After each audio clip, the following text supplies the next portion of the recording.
the Halal Travel Podcast. Okay, number of unread emails in your work email. Let's go. Oh. Faster. Unread? Unread. By the way, I have 38. 38? 38, but not important ones, okay? I make sure that all the important ones I dah baca. Yeah, I mean, not judging. 349. Oh, boy. How much do you have? Wow, she counting. She counting manually. Ooh, A lot of 16. them is like spam. Kan. Yeah. Okay. I've already nak cakap from where, but never mind, I won't say it. Sometimes like, I read them when they pop up in the notifications because they're so short. Yeah. They come out, right? Yeah. So I don't click on them because I doesn't need a response from me. That's why I have so many unread. Okay. You just had to justify yourself. Okay, last search topic on your browser. How do you check that? Go to your Safari or Last whichever. searched? Yeah, so browser it can be Safari or it can be Chrome, doesn't matter. Oh, okay. I guess so. Wait, how? History? Actually, I don't know. You mean the last tab Google, or what? is it? Okay, your last step. My last My tab last tab? is now the current open one. Yeah, okay. Pledge your lunch. My email. Okay, go one before that. It's Google Calendar. Okay. Apa ni guys? The one that you have to search. The one that you search. Google lah. Okay, wait, hold on. Let me check my Google. Macam like how to cook this food like that. Okay. Maybe my phone is yeah, better. I think like Mine is how much does 48 Turkish lira equal to in Singapore dollar? why? Why do you need that? Because ya ampun. You know, I vaguely remember seeing a video of someone who went overseas and the food is like $1, $2. So I'm like, okay, ni tak boleh jadi. So I told my sister, okay, let's see how much does a McDonald's meal at Turkey cost. So it costs, okay, 3-person meal, like 3-combo meal is 100 something Turkish lira. So if you convert to Singapore, it's $10. For a 3-person meal. 3 burger, 3 fries, 3 drinks. Okay. Marahnya. Bukan marah, tapi like, I didn't know that exists in Singapore. Oh, in Turkey. Oh, you thought it was expensive? Yeah. Oh, okay. I found mine. Okay, go. I googled a number because got an incoming call and I wanted to know who's this person. So where's it from? Don't know. I think it's a spam because it's +65. Ooh. Mine is Wordle. Wordle? Yeah. Yesterday? No, today. I haven't do today yet. I haven't do today. Yesterday was such a good one, by the way. Okay. What's your last picture in your phone? My last one? We're gonna download it and show it on the screen. Your last My last picture. Huh? It Your was a most recent picture. It was a screenshot of Grab order because I wanted to ask the team if they wanted juice. Oh, we have juice, by the way. Yeah, we ordered juice. This is before puasa, jangan kecam kita. That's mine. So what's your latest? It's a screenshot of my phone. Alarm clock. Why? Terpicit. Terpicit. So there's it happens to me all the time. So sometimes when I wake up, right, and I open up my Photos app, what happens is that there will be like more than 10 of the same screenshot of my phone at the alarm clock. Yeah, Because you're trying to switch it off. I think so. Why are you pressing? I To don't switch it know. off? How would I know when I'm sleeping? So I guess I'm You like probably toing, like toing, toing, toing. want to macam reduce the volume and you want to close your phone. I have no idea, but basically this is my last. How do you off the alarm on an Android previously? No. Don't know. I can't remember. But it happens a lot because like sometimes when I wake up and I can see that I'm on Google. She wants to And pay something, so you see her visa here. That means she And you have was. to tap. That means she was double clicking for the wallet and also screenshotting at the same time. How does that happen? Yeah, sometimes in the my Google search also sometimes it will be like X. Oh my god, and then serious screenshot. ah. Yeah. And there was one time that I think at night I had screenshot of my Gmail and I was like sending an email to something. So nothing. She's like on do her that? phone while she's sleeping. Yeah. So it's not like Sleep sleepwalk- texting. Yes, sleep using phone. Sleep phoning? Sleep phoning. Sleep texting. What's yours? Mine is a picture of my mom's bag. Because my brother wanted me to prove that there's no... Dia punya anak punya birth certificate is not in my mom's bag. So I had to take a picture of it. Birth certificate. Yeah. Okay. This is the kind of parents you should be aware of. Don't know where the birth cert. Okay. Oh, okay. Your brother doesn't know where his kids' Yeah, birth he cert doesn't is. know. But anyways. see. Okay, last question. Terawih, 8 rakaat or 20 rakaat? Don't lie. Uh, I ate. from young, it's 23. Wow! Because the mosque that I go Bukan to, it's stoics, always... ah.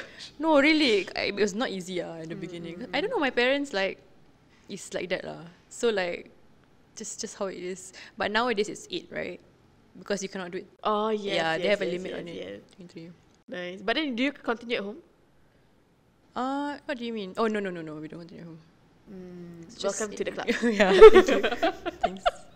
Yeah, Okay, but bawah block is 8 lah. Because bawah block they only do 8, right? So if I do like the one near my place, it's 8. But if it's at the mosque that we always go to, and if they do 23, then it's 23. Because if not, I don't have a ride home. Oh, that's true. Yes. Tak pun boleh tunggu kat mana-mana dulu. Yeah, there was one time, I remember this story. There was one time we went, I was like quite young. And then my mom forgot if she switched off the dapur punya api tau. Then she cannot khusyuk. She cannot khusyuk. Then she was like, nak pergi ke tak nak pergi. Then I was like, you want me to go home and check? I volunteer. Okay, I go home and check. So I took a taxi home and check. God. Escape Oh, amazing, 23. Zaman muda. Okay, so hello and welcome to another episode of Sidetalk. It's been so long. It's been, what? 3 months. 3 months? Okay lah. 3 months. Doesn't sound long, but it feels 4 months. quite long. We ended in December, and now it's April. Okay lah. So 3 months. full months. So okay. So let's cut to the chase. Today, since we're in the month of Ramadan, I want to ask, what is your most favorite thing to do in Ramadan? Favorite Bukan wajib Favorite. Wajib untuk diri you lah, maybe lah. Favorite Macam wajib lain kan? Puasa, obviously you have to puasa on Ramadan. But then macam okay. what's something that you macam nak kena buat. That I enjoy doing. Yes.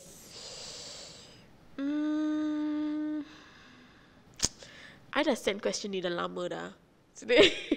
Penipu. 15 minutes ago dah. Yeah. I don't. You want to go first? Okay, I will go Yeah, first. So, okay. So for me, obviously Ramadan is all about macam going to the mosque. And I remember my first time I went to the mosque for Terawih. Honestly, it's not that young, you know. I don't go Terawih like 4 or 5 years old. I only go Terawih like when I was Sec 2. I don't know why, but I only go to Terawih when I was Sec 2. And I remember I went with my grandfather and my father at that point in time. So you can imagine me like a newbie in a group of Muslim, group of makcik in the masjid. It's just like following everybody, you know. So it was very nerve-wracking. But yeah, I think obviously Terawih is something that I must do. During Ramadan, But then one of the things that I paling rindu sangat before COVID is going to JB punya Ramadan Bazaar. Masya Allah. Crazy lah dia punya bazaar. It's like lelong RM1, RM2. The food, is it? Yes. Or like, okay. Habis tu macam there was one point in time macam my mum, cause at JB it's so meriah, macam ramai sangat orang. So my mum was telling me like, oh, I went to Ramadan Bazaar, right? And I was walking and then this person selling macam popiah goreng dibalut Oleh seseorang. dibalut dengan macam cheese. So it's like crisp cheese. And she said like the person cakap, Kak try ni Kak, ni sedap gila Kak. Kalau tak sedap boleh kasih balik Kak. Macam nak kasih balik? I don't know. But it's like so funny. Yeah. And then after that I remember macam at the Causeway, because it's so jam, right? Macam when it azan, you don't know you want to follow the Singapore 89.8 Singapore punya radio punya azan ataupun you nak follow the Malaysian radio. So that was like very nice for me lah. But is it jauh beza the time? By a few minutes Okay. But definitely Malaysia is longer. Different Like Malaysia later. is later, yeah. Okay. So we just follow the Singapore lah. Yeah. Okay. I would say that's my favorite memory. Oh, I've never really been to a Geylang pula. Johor Bazaar, Ramadan Bazaar. I think just we tend to avoid Johor during Ramadan just because of the crowd. So we try to clear all our like raya errands before. I think a tradition that I do with my mom is to beli baju raya. That's something that for a while now, I haven't really done because Budget tak raya. online. Yeah, I buy it online or like tak raya. So like, but normally like I would go to like not Arab Street, Haji Lane, not Haji Lane, Arab Street lah. Arab Street, yeah, to buy fabric, right? And then go with my mom, and then we say what we want to get. You don't have to go to another place, and then like she would sew, and that's always like a yearly thing. I guess like also another part of it that I look forward to, I think like similar to you, is the spiritual part. I think it's like, I think it's something that you've done like year on year, that it comes naturally, even though like I have got like questions from like non-Muslim friends to be like do you actually enjoy Ramadan, because you know you don't get to eat. Yeah. It's difficult. So like I think it's trying to like explain the nuances of, you know, all the extra good stuff that you can do during the month is something that you actually welcome. Of course, not so much when you're younger lah. I think as you get older, you kind of understand these things, and then it becomes like comforting, and it becomes something that you are excited about. So like Terawih and Masjid, yes. On that note, kan, talking about like friends and like Ramadan, kan, I just remember like I love my friends so much, but then sometimes macam just very susah want to explain, because right, there was one time Ramadan, I macam pening-pening sikit or like having cramps here and there. So I cakap, I'm just gonna rest lah. They say like, just eat medicine lah. Then I said, cannot, it's fasting month. But it's not food what? It's medicine what? So tak apalah, babe, tak apalah. Oh, maybe they just don't understand lah. Yeah so lah. I mean, you just have to explain I it mean, to it's them. cute lah, I would say. I guess maybe they thought like it's like meals. You cannot have meals. You cannot have like proper food. But like medicine, maybe it's like mudarat or something. Maybe it is what, you know, to some people. So yeah lah. You got cramps and then you puasa juga. Puasa lah. Puasa yo-yo. Menghormati bulan Ramadan. Gitu. No, but like honestly, if you cannot fast, do you Do I eat? at home? Yes. Yeah. Yeah, of course. Yeah. But I try not to do it in front of my Yalah, siblings. yalah. Yeah. Yeah, if they so because I don't have my own room, right? So we all share our own rooms. Share rooms with one of our One other siblings, right? sibling. Yeah. So I know my brothers are always at home. So what I would do, right? Curi makan from the fridge, and then if my sister is in the room, I would go to the staircase and eat a little bit. Yeah, but other than that, usually just drink water, because Yeah. food doesn't matter to me. Coffee. Yeah. No, I would have coffee. just plain water. It's Like I just get you. thirsty more than getting hungry. So I guess like for me personally, for during Ramadan, what I actually look forward to is not having to think about food.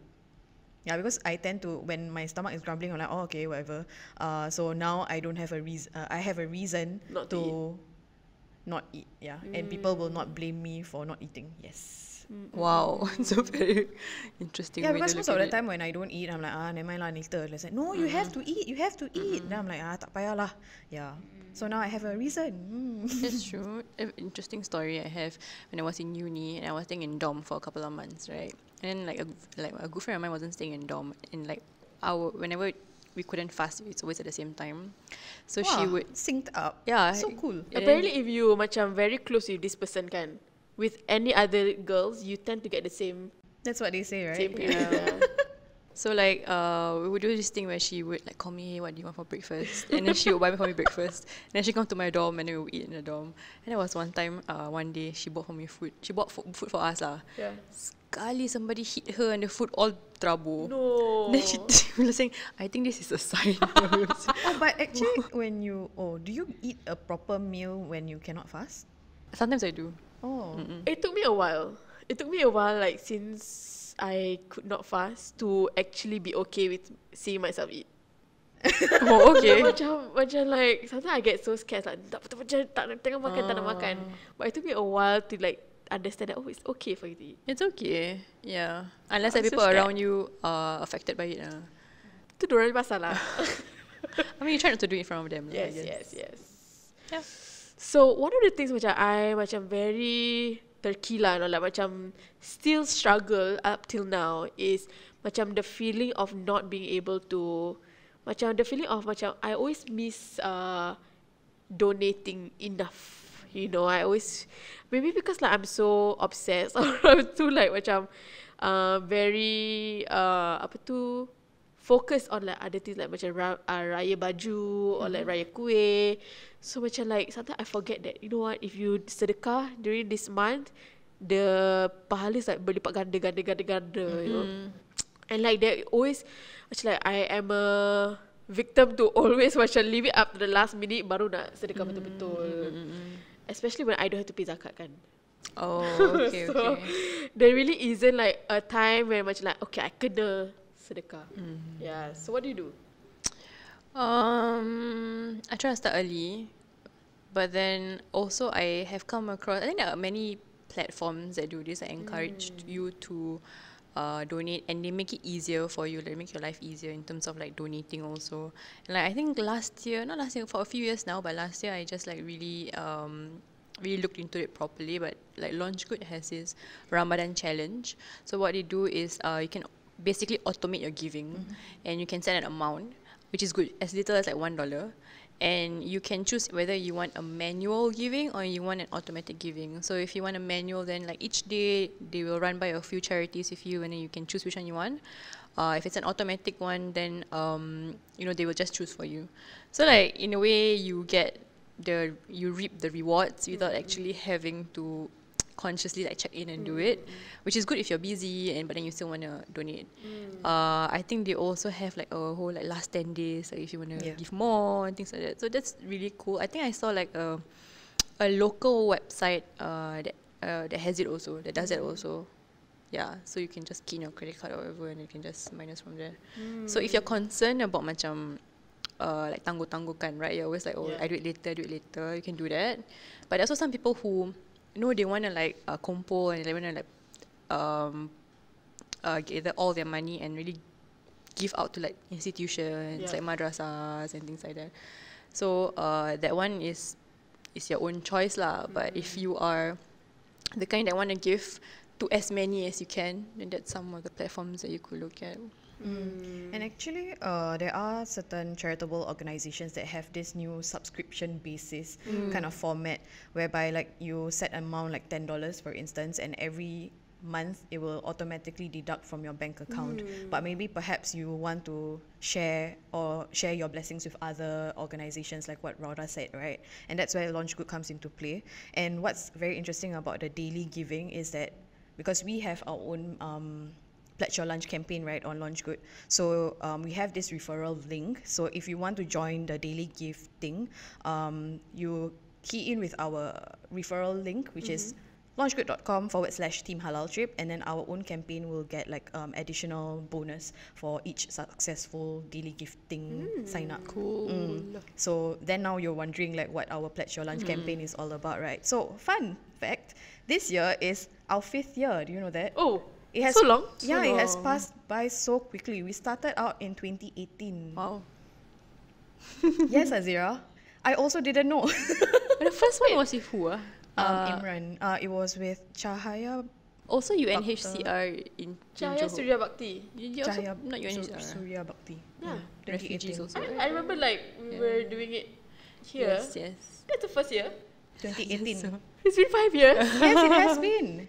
Amazing, right? Oh my goodness. Yeah, so for Pledge Your Lunch, what we do is every year during the month of Ramadan, you know, the money that you would have used for lunch, the lunch savings can be used to channel to other beneficiaries lah. So this year, we are very blessed and privileged to partner with UNHCR for the second year going on. And so this year, it's we think that it's very important to support, like, you know, the refugees, as well as all the displaced families and those who are forced to resettle from their homes. Yep. So if you want to find out more about Pledge Your Lunch, you can just go and find us on launchgood.com Yes. /Pledge Your Lunch 2022. But if you want to join the daily gifting, remember to use our referral link. Yes, so you can get extra benefits. I'm just thinking about how the whole idea of a Pledge Your Lunch came about, and then it was like our colleague back then, like Imran, like you said, who suggested that, you know, like we don't fast in the day, so you don't spend money on lunch. So it's about pledging your lunch money to a good deed. So that's how Pledge Your Lunch came about. And we have worked with, I think, a number of beneficiaries since then. Yep. And this year is UNHCR. So please check it out. Yes. And even I think a few years ago or last year we talked to Reem Al-Waji. Yes, Reem Al-Waji from UNHCR as well. She's a field worker. Yes, and she That was was cool. also a refugee. So that was really interesting to hear her story. So go and check it out. We will link it up above, hopefully. So our producer can do that. Or down below. Or down below or anywhere around here. Go check her out. I think her story is really interesting. But yeah. She's got like an on the ground experience. Yes, for sure. yes, Yeah. yes. I remember one of her stories is macam, can you imagine going through school from young until now and getting all your certificates and then having to just leave it at home because you need to be displaced from your home right at that point in time. So that was really eye-opening, yeah. And especially now also with a lot of the humanitarian crisis around the world, Yeah. we are when you donate to our Pledge Your Lunch, what you're supporting is the Ukrainians who are refugees having to flee from their home. There's also the Rohingyans as Yep. well as Afghanistan. So these are the three areas that we will be covering for our Pledge Your Lunch this year. Yep. And of course, if you cannot, you don't have the means to donate in cash, there are always like macam organizations, masjid that have volunteering that you can participate in with your own hard work. You know, I think that is also another form of charity. I think also just sharing it with friends is also a form of spreading awareness. So that's something that you could do without spending so much. Yes. But yes, I think we'll end it here today. I think we wish you a really good Ramadan, obviously, and we hope that your Terawih has been really smooth and your fasting has been really smooth. I hope you're not hungry right now. I'm so sorry. And we hope that this Ramadan is full of barakah and full of blessings for you from us here from Halal Trip. Yes. Yes, so if you haven't looked at our past videos or past episodes, please go ahead and look at it, especially with Reem from UNHCR. If you haven't, please check it out. But in the meantime, thank you guys. Have a great Ramadan ahead. Bye-bye. Alright guys, thanks for listening. So we'll see you on the next episode. Don't forget to give us a shout out on anchor.fm/the Halal Travel Podcast. Your voice message could be featured in our next episode. Yup, and if you have any advertising and collaboration opportunities, contact us at info@halaltrip.com. That's info@halaltrip.com. Also, don't forget to follow us on our Instagram, Facebook, and Twitter at Halal Trip. We're also now on Telegram and TikTok. Until next time, get inspired, go and inspire others.